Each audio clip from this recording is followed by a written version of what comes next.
Samtang mga puso duha, ka mga taga Iloilo City baw nang ayaw gid ha, dakop sa ginkasa nga drug bypass operation sa San Carlos City, Negros Occidental. Masobra 13 milyones pesos nga balor sang shabu na recover. Shabu pa more nakatutok, Eileen Pedreso.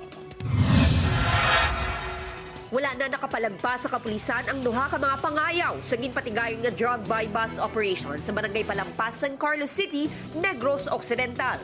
Ginkilala ang mga subject na sanay John Valentin Remigio kag Chris Mark Blancaflor nga taga-syudad sang Iloilo. Sunod sa kapulisan, nabaklan sang illegal nga droga ang duha ka subject nga nagpadulong sa San Carlos dalang ginapahayag 13.7 million pesos nga balor sang illegal nga droga. Nakakatko din sila sa San Carlos tungod kay may transaction kita na mapakal kita balor 10,000 pesos no nga illegal nga droga.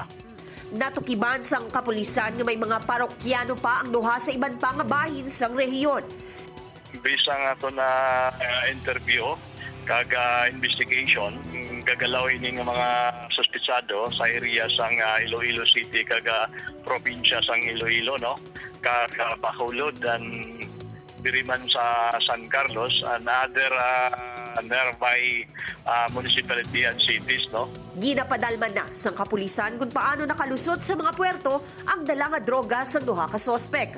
Preso na ang mga ini sa San Carlos City Police Station kag natala na nga pasakaan sang kaso. Eileen Pedreso para sa GMA Regional TV Early Edition.